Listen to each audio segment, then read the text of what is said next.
Oh my gosh, welcome. Almost fall equinox. I don't know about you, but I've been feeling some of the uptick of the energy. So, since I have you here with me today, I think I would love to share with you a little bit of my perspective and maybe have a discussion about it around what is spiritual maturity.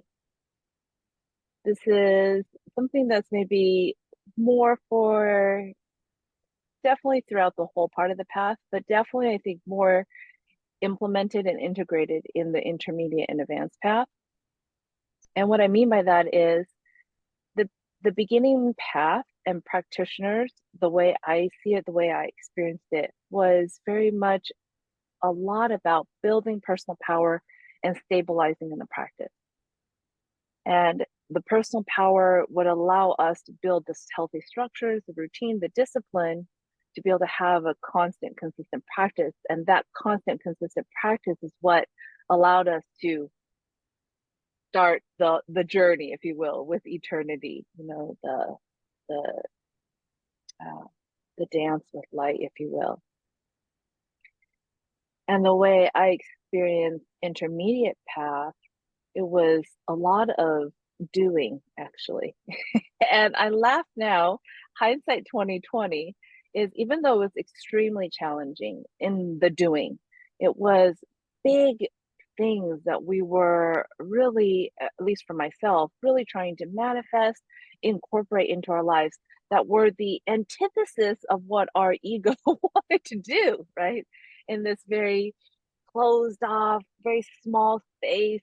Like, no, I don't want to. I don't believe I can. And all these fears and self-doubts and insecurities. This is everything that was pushed up against and lit up in the intermediate path. Pretty much any and all insecurities and any kind of character defects in the ego was like on the spotlight in the intermediate path for myself. And so in that way, it was extremely challenging of things to have to work through. But on the other hand, the thing I loved about the intermediate path was it was a task master's blissful joy. I just have all these things to do, and I was like, okay, check, check, check. Even though if they were hard, right? Even if they took a long time to do, even though it wasn't a instant gratification piece, there was a purpose. There was a direction, very clear, and it felt like a very linear path, even though this is not a linear path at all. The linearity, I think, helped keep my human sanity, if you will, and find my way as I just kind of follow the next little breadcrumb along the path. And so, even though it was challenging, I look back and I would say I actually enjoyed the intermediate path. And I had a comfortable familiarity around it, if that made sense. It was in the familiar, comfortable part with my past life profile of like a warrior in battle and missions and this purpose. It was very clear and defined for me that I felt comfortable enough to move through all that despite the challenges, right? And knowing that the purpose and the meaning behind what I was doing created a lot of peace. Now, step over to the advanced path, everything, all the to do, all the directions, all the directives were kind of released and dissolved.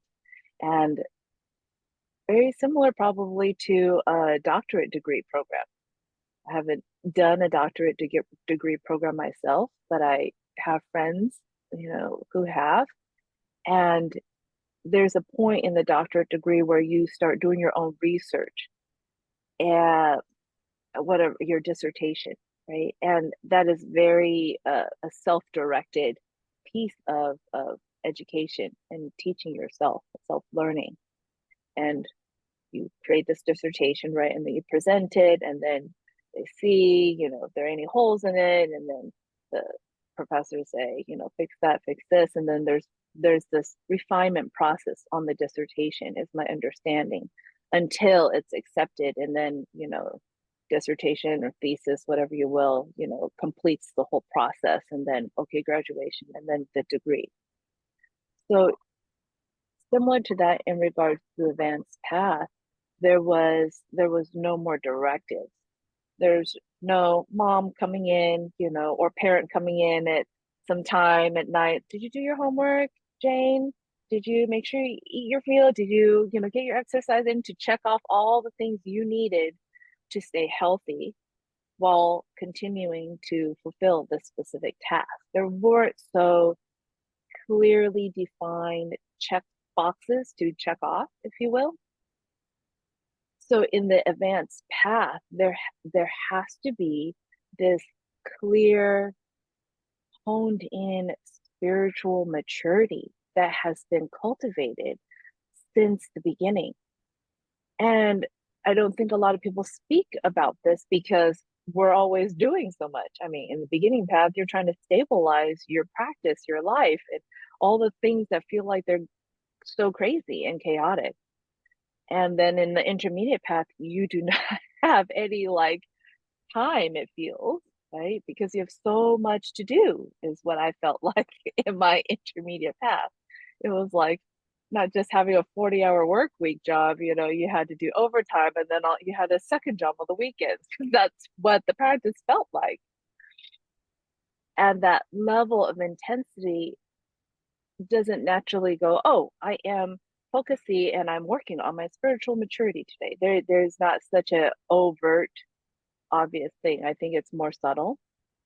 So bring it to the forefront today, talking about what my experience has been around spiritual maturity and why it is so important in not only our path of practice, but specifically in the advanced path.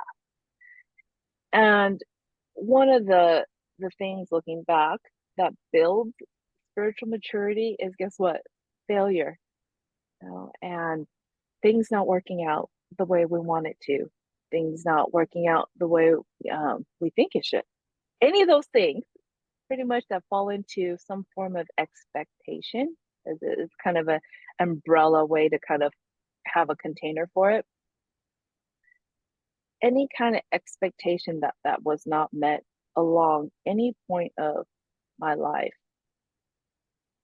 the aftermath of the expectations not getting met was the opening, if you will, of the moment, the teaching tool, the lesson of where I was able to refine some spiritual, emotional, psychological maturity around the thing.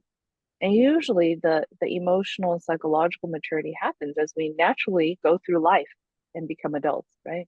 We have responsibilities, we have bills to pay, we have things, pets, kids, loved ones to take care of. So that responsibility, similar to beginning, path to now intermediate path, the responsibilities increase. And so naturally we have a certain sense of emotional maturity to address it. There's no, okay, I'm not going to feed the pets today because I don't want to, right? We have a clear understanding in our maturity, emotionally, psychologically, that, oh, this responsibility is one, a choice I took on, right? And therefore, and also there is this interconnectedness within our relationship that I have chosen to partake in. And therefore, this is my part of the responsibility I do to take care of this relational dynamic, right? So that there is harmony, so that there's balance, so that there's, this peace and joy, and this greater expansion of enjoyment, right, around a beautiful relationship. I mean, I don't have a fur baby myself, but how often do I see my friends who have fur babies? The enjoyment, the love, the incredible symbiotic, relationship that comes forth from that. The human takes care of the dog, right, and all of its needs, and the dog brings tremendous joy and also sometimes legit huge de-stressor, right, for the certain occasion. So in this leveling up of responsibilities, we have maturity that kind of naturally slots itself in, right, behind the responsibilities. So what does spiritual maturity look like? Well, the way I look at it, the way I define it, spiritual maturity is all of that emotional, psychological maturity, and then it also entails a very, very refined level of personal responsibility and accountability. And this refined level of personal responsibility and accountability deeply incorporates, our own self-care that goes into the self-discipline, that incorporates the practice, that also recognizes this interconnectedness with us and other beings in life in general. And therefore, we're mindfully utilizing our tools and techniques, right, to further compassion, loving kindness, bodhicitta, and recognizing that when we get a little bit off balance, how that ripple effect, right, in a karmic way, can create suffering, right? If I'm feeling extra hormonal or something like that, and I say a lash out phrase, to my husband when I'm in the kitchen because I'm getting hangry, right? There is a suffering that karmically I have incurred, and he might not say anything in that moment, or he might, and then the ripple effects happen, right? That play out in this cause and effect thing for, it could be that next hour, it could be the rest of that day, it could be the rest of the week. Who's to say, right? The eternity kind of takes care of all that. And the play out could be like, that didn't feel nice. Why are you being so grumpy, right? And let us snap back. And it could be kind of this tense moment until we, having spiritual maturity, can take accountability and responsibility in that moment through mindfulness practice. Like, oh my gosh, I'm so sorry. I'm being super hangry right now, right? I just need to make some food. Can you give me some space in the kitchen so I can just move? Oh, okay. Is that what you need? Sure, happy to do that, right? And moves out of the way, right? And uses another counter space, right? And then karmically, right? Maybe the response from the husband's like, wait, how does that make sense? I was technically in the kitchen first, and then you came in and you were hungry, and all of a sudden you took the prime spot on the countertop. It's like, oh, another moment of spiritual maturity, right? Of inwardly looking at ourselves, our behaviors, our actions, our thoughts, our speech, our mind, right? Where is it? Do I have to correct it and adjust myself so that the external world, as it ripples out, comes back to balance, comes back to harmony, right? This is, I feel like, the highest use of power when we use it in our practice. It's not to say that this turns into this like very saccharine, people pleasing, caretaking behavior where we are not taking care of ourselves and we're constantly outwardly focused on others and trying to fix everything, fix everyone, and the situation is in a total chaotic crap storm, right? That that actually is spiritual immaturity, I would say, or it's lacking spiritual maturity in those moments because we have not come back to recognize, wait, what is it that I need first? Okay, there's a lot of chaos. I'm feeling really anxious from this. Do I need to remove myself? Do I actually need to eat something? Do I need to actually engage more to this specific person because I feel a little anxious that they took what I said the wrong way? There's all these skillful ways. I'm not saying there's one way, right? I want to clearly say that there's many skillful ways and it depends on the moment and situation of what is necessary and what is needed.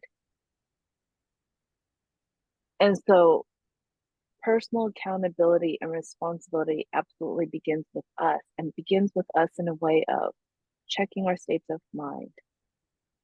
What is our speech? What is the tone like? What are we saying? And then also looking behind the scenes of what's our intention in this situation? What's our intention around this relationship? You know, if the relationship is, on a martial arts mat, it's intended to be growth inducing, then maybe there will be kind of this friction that we will feel with our egos. Like, oh, okay, this is actually to take personal responsibility and accountability is to stay humble, open-minded, open-hearted, and learning. Like, how can I remain teachable in this moment? Like, okay, yes, I hear a correction. And the spiritual maturity would not to be a hour-long debate of why you did your technique this other way. And Yeah, right here. like, yeah, and instead go, yes, sensei, what is it you like to say? And maybe sensei will have said their thing, the same thing, the 10,000 times. Like, don't you remember? Don't use the muscle, use your body, move the whole body, and And shift it's and pivot around this thing. Yeah, go thanks. ahead. Yes, yes, thank you. Yes, thank you. That usually does it. Yes, thank you very much. Right? Also, when I'm learning and training with a senior student, right, that isn't sensei, it's like, oh, I would do this, and usually there is a consistent dynamic where the senior students always have something to correct. Like, can't they just get something right? Right. So that's something that we have to work through of in this spiritual maturity, how to stay humble. Humble is not to be walked over. Humble is op- humility to me is being teachable, being open-minded, open-hearted to be like, oh, what is it that I can learn here and now? No matter the situation, no matter the person, no matter even if you are in the position of sensei, what can I learn from this situation? How are my students doing? How is everyone training on the mat that maybe I can do something to affect, right, the highest, brightest in all, right, in that situation. That's kind of a very high, bright intention I like to use, right? For the highest and brightest is the ask I place there. So what gets lost, I feel like, going back to the spiritual practice in the intermediate path, the advanced path, is what I've seen. We've worked so hard on the intermediate path. It's like training for the Olympics, right? So advanced path for the Olympics, we're in the NFL. Let's say it's NFL, right? Even though I'm not a big football person, but I hear enough on the periphery that I'm aware. So let's say advanced path is the NFL. So you're making multi-millions of dollars as a player. You're a professional athlete. You're professionally doing this practice, right? This is your time, life, and your mind. It's not like, oh, I just go on the weekends to play football. No, you are doing this. You get into the gym, you're training, you have trainers come help work with your body, right? There's a whole process around this piece. So in the advanced path, what sometimes happens is this spiritual ego and or what you might call a spiritual elitism that happens. And I want us to be aware of that so it doesn't become a trap for us. And what I mean, spiritual elitism, a classic one is kind of hierarchically judging, right, and profiling people, taking their inventory, as you will, as another phrase that my clients like to use around where one is on their spiritual path. It's like, oh, how many years have you meditated? Oh, how long do you meditate? Do you meditate twice a day? And who's your teacher? Are they enlightened? And how many teachers have you studied with? And oh, have you lived in an ashram, in a monastery, and da da da? Right? Like, this, I call it the spiritual elitism, spiritual ego mixed in together, right? Like, my goodness, I was just wanting to bring my highest, brightest self and be amongst other spiritual people. I didn't realize I had to bring my spiritual resume alongside it, right? Can you imagine if we had spiritual resumes? That'd be so crazy, including past lives and all this stuff like that. It'd be hilarious. It'd be really hilarious. But because we have curated such a deep devotion and love and commitment to this practice at the intermediate and advanced path, we sometimes, oh, how do I say, we sometimes can get caught up. I guess that's the best way. We can sometimes get caught up, like watching a wonderful dramatic show, or TV drama or Netflix drama, whatever it is, right? can get caught up in this comparison, contrast, and it almost feels very competitive, right? Very competitive.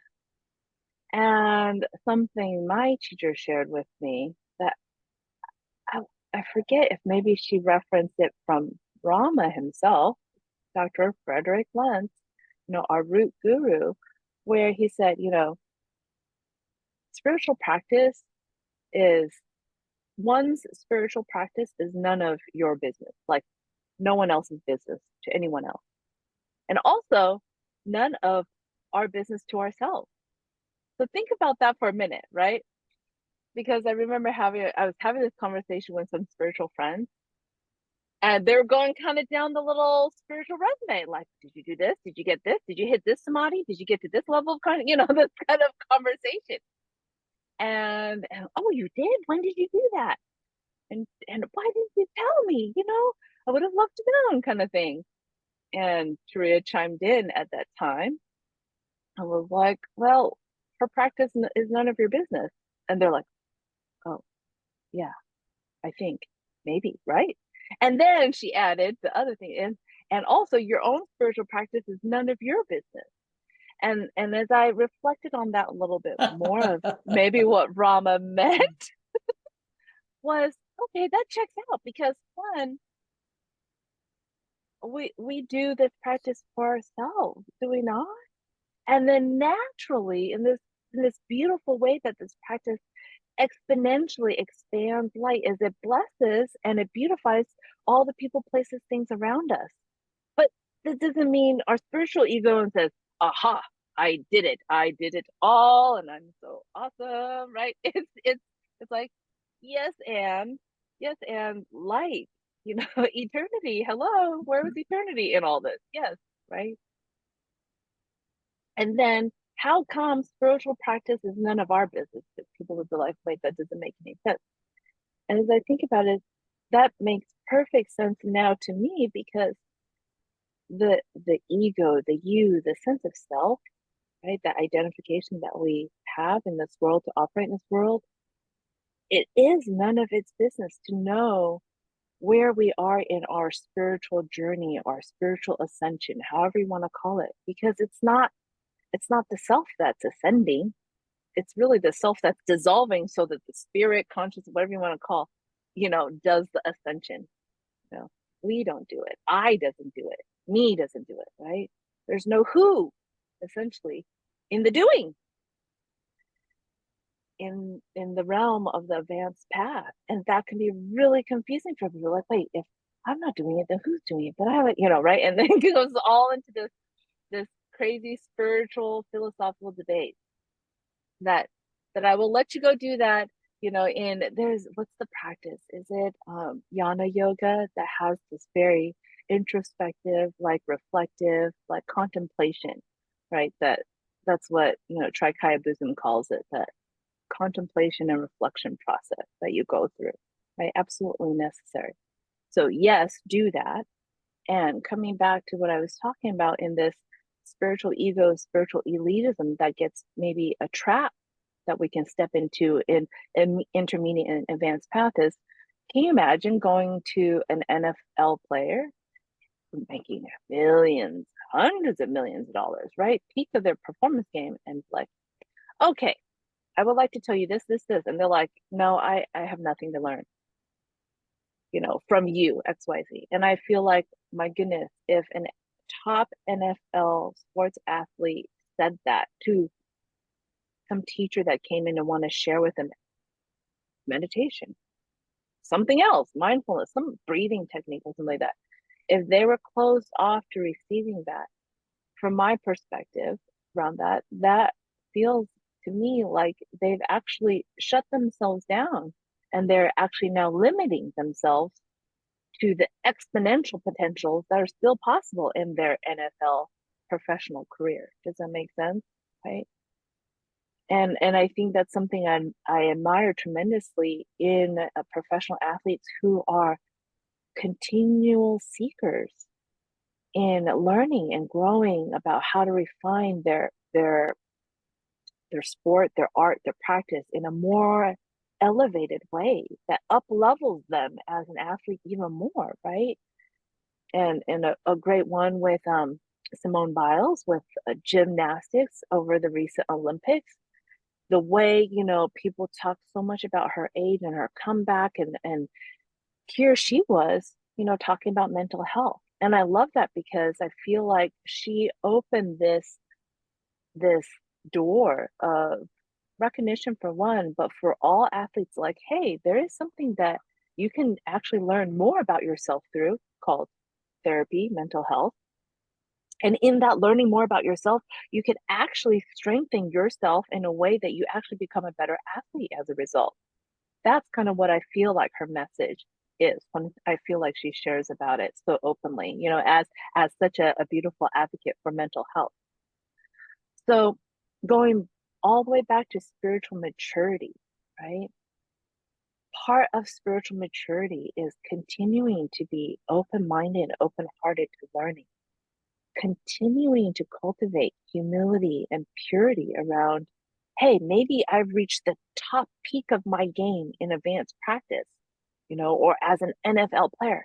And what more can I learn? How can I continue to better myself? What can I do better?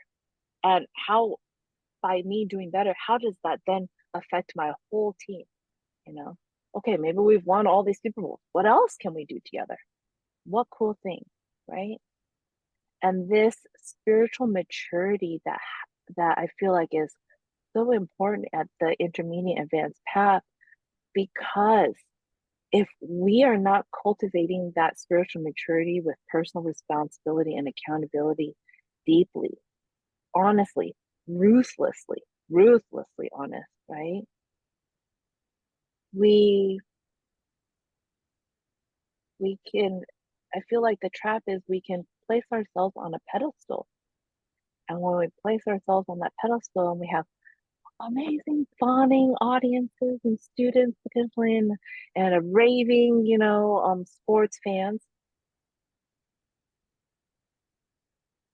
that can create a spiritual ego that makes us, you know, um, it's not thinking outside of the box and being able to achieve otherworldly things. It makes us feel in a very egotistical way that we could accomplish and do things, right? That we don't necessarily look so far down the road of what possible ripple effects or suffering or cause and effect or karma, whatever the word you want to use, it can cause in other people far down the line. It doesn't have to be currently in this current moment. And I think that's one of the immense responsibilities that starts to happen at the advanced path. The intermediate crossing over to the advanced is you're no longer just responsible with yourself and like your inner circle of like loved ones, pets and animals and all that stuff like that. At the advanced level of spiritual practice, there is this world system of responsibility that starts to that we start to tap into and be part of. It's not it, I feel like we tap into it in the sense that we start tapping into understanding how to work with it, but we are absolutely part of that inevitably, and just outrightly so along our spiritual practice because we have curated so much light, power, and in our practice at the level of advanced path. It's really asking, like if you were to ask one of the amazing, teachers and Buddhists, it's like, what is it you want to do with your life? And the things I have read and studied is, oh, I want to share more light. And I want to help people, find their light. And it becomes this very beautiful dissemination of light, which I feel like is really, really at the heart and the root of practice, meditation practice. But in the beginning, when we start, it's like, okay, I just need to do me, and then I can take care of the world, and that takes time. And in that time, as that spiritual maturity develops with the humility and the purity, it becomes this really beautiful process that ripples out in some amazing ways. And unfortunately, what I have seen when the spiritual maturity isn't there, it can create suffering in the sense of, you know, like I call it the fuck it's, right? Like, oh, I've reached the top. I've, I'm the NFL player. I'm the best. I get paid everything. Everyone's taken care of with money and all stuff like that, houses. And so, fuck it. I can do whatever I want. Drink on the weekend and okay, mess around, infidel, and then you see all the news of all the crazy stuff, right? That happens in that world. But that's on the news level, the kind of extreme things that also legitimately happens in and along spiritual practice, right? When us as spiritual practitioners, when we reach the intermediate advanced states, if if we play with that, fuck it, I don't need to work today. I don't need to work at all. Fuck that, fuck this, you know what I mean? Fuck responsibilities. The initial maybe high, the sense of rebelliousness is like is it reminds me of like when I ditched high school the one day. The one day I ditched high school because I was like one of those students that was scared of like ditching and doing anything bad. The one day I ended up hanging out with my friends, and one of the friends had a car and they drove, and they ended up rear-ended a telephone pole, and it was this big crap show of like, oh my god, what am I gonna do with the car, Oops. and big oops, big dent in the trunk. And I don't think I was working then. It was a high school. I didn't have a job. I was like, shit, how do I have money to help my friend? I was like, I was stressed. I was stressed myself. And I was like, now am I going to get in trouble because I did school the one day? Of course, what a lesson, right? So, so I'm saying that I take the buckets kind of like that. Like initially, it feels really high and bright, like, yeah, what is cool? And now I can go do whatever I want. And honestly, I still remember that one day that I did school. It was nothing special. It's like we grabbed some like junk food takeout, drive through thing. And when we went back to my friend's house, we ate it. And then it was like, well, we better get back to school because we did. I was like, what? Oh, that was it? That's how you did school? It didn't feel like that big of a deal. But that initial high was like, yeah. But then this interesting ripple effect of the karma of the buckets is there are consequences to our choices. And the consequences that day was a rear-ended car with a bad dent bumper. And honestly, I don't recall what ended up happening or how they got fixed because I absolutely had no money to chip in and I felt really bad. And and maybe because of that, I didn't really talk to that person anymore and our friendships maybe fizzled out after that, which is probably a real thing. So at the level of intermediate advanced path, when we get these moments of fuck it, I ask that you instead take that and look at it and be like, okay, I'm saying fuck it. Is it because one, I'm not interested in that anymore? Two, is it because I need to take care of myself on something and that feels like it's gonna take more than I have a capacity to do? Um, Also the fuck it is, oh, is it no longer dharmically aligned? Does it feel not aligned to me and I feel like I've outgrown it or it's no longer a fit for me to do, right? So when we look a little bit deeper below the surface of, oh, just fuck that, fuck that, da, da, there are usually, at least that's what I found, usually teaching for us to, in the advanced path, to refine even more. And that's super cool because, as my teacher says, it just keeps going. And you're like, whoa. Mhm. Although, when I moved from intermediate path to advanced path, I was very much upset and bitter about that the path kept going because I really wanted to be done. I wanted to finish my courses and I wanted to be done. I wanted to be in retirement, done with nothing to do.